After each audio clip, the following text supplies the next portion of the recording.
Olá, povo de Deus, São Joaquim e Santana, paz de Nossa Senhora, 26 de julho de 2021. A nossa reflexão de hoje é a partir de Eclesiástico 44, 10 a 15 e de Mateus 13, 16 e 17.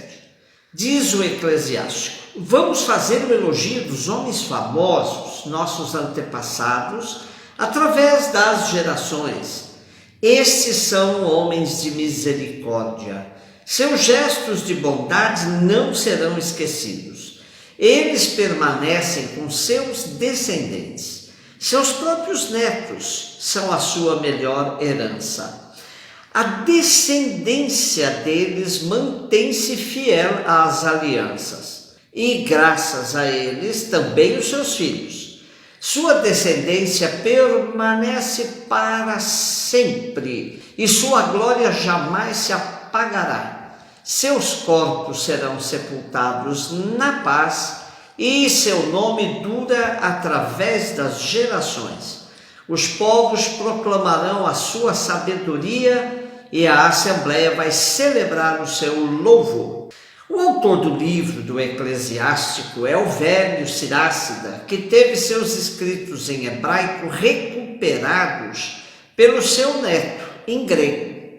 Este livro quer manter as tradições do povo judeu, que sofre com as influências gregas, correndo o risco de perder sua identidade, sua cultura. No trecho de hoje, ele evoca figuras ilustres que marcaram o passado da história de Israel, para aproveitar do seu exemplo, trazendo nova vida no presente e projetando a esperança do povo na direção do futuro. O bem praticado por uma geração é sempre um capital precioso e fecundo que permanece e de que se pode dispor. Quando é praticado por homens e mulheres virtuosos, tece a verdadeira trama da história da salvação. Deus intervém nessa história para redimir a humanidade, mas servindo-se dela própria. A fidelidade do Senhor tem o seu fundamento no céu, mas radica na terra, graças aos que permanecem fiéis às suas promessas. Mateus 13, 16 e 17. Jesus disse aos seus discípulos: felizes sois vós, porque vossos olhos veem, vossos ouvidos ouvem. Em verdade vos digo, muitos profetas e justos desejaram ver o que vedes e não viram, desejaram ouvir o que ouvis e não ouviram. Hoje nós vamos nos servir da reflexão dos exegetas portugueses, que nos ajudam a mergulhar um pouco mais no nosso texto sobre Maria, Joaquim, Santana, a voz de Jesus, e tão queridos, nessa piedade popular. No Evangelho, percebemos verdadeiramente que os discípulos de Jesus têm a alegria de ver a realização das promessas.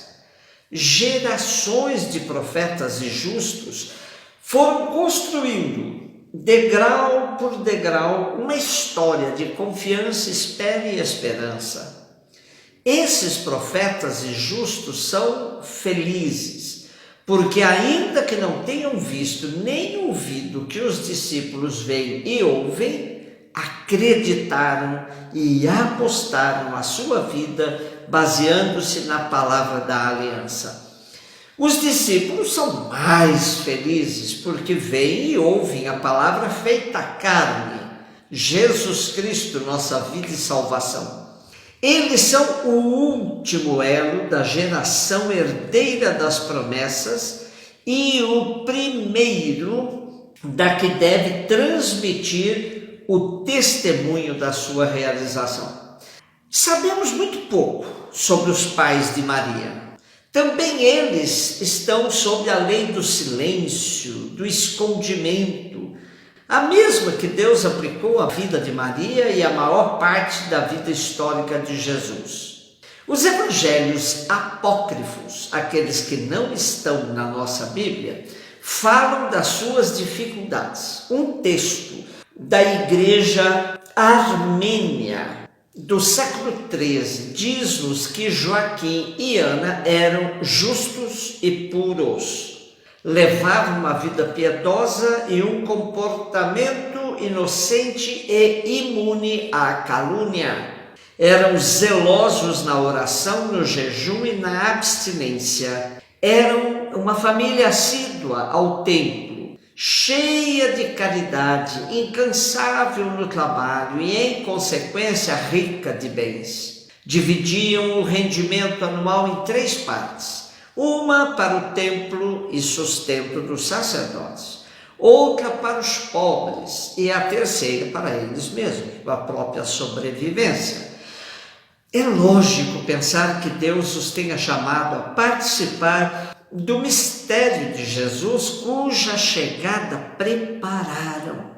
Permanece a glória de terem sido os pais de Nossa Senhora. São Joaquim e Santana encorajam a nossa confiança. Deus é bom, e na história da humanidade sempre ambígua, o que fica mesmo é a glória, é o positivo que construiu em nós. Joaquim e Ana foram escolhidos entre o povo eleito para que entre esse povo florescesse Maria e dela Jesus. É a maior manifestação do amor misericordioso de Deus. Agradeçamos ao Senhor. Nós somos os felizes, os bem-aventurados, nós que vemos e ouvimos o que muitos profetas e justos apenas entreviram na fé e na esperança. Lembremos os nossos avós.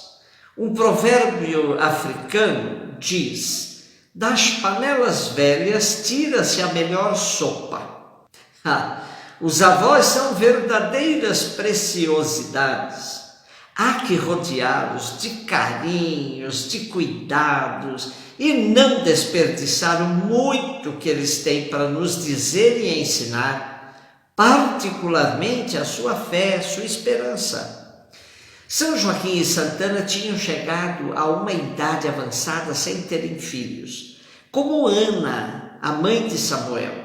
Resignados à vontade de Deus, suplicavam, no entanto, ao mesmo Deus que realizasse os seus desejos, dando-lhes um fruto da sua união que consagrariam ao serviço do templo.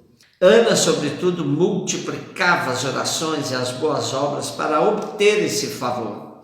Um dia em que Joaquim rezava sobre uma colina onde pastava o seu rebanho e Ana no seu jardim, um anjo veio anunciar-lhes que o céu tinha atendido seus pedidos e que eles iam ser consolados com uma criança de bênção. No dia 8 de setembro, Ana deu ao mundo uma filha que, segundo a ordem do Senhor, ela chamou Maria.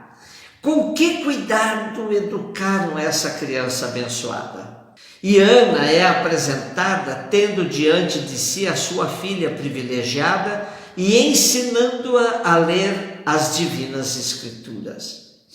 Quando Maria atingiu a idade de 3 anos, Ana e Joaquim, lembrando-se da promessa que tinham feito, levaram-na ao templo de Jerusalém para a oferecerem ao Senhor.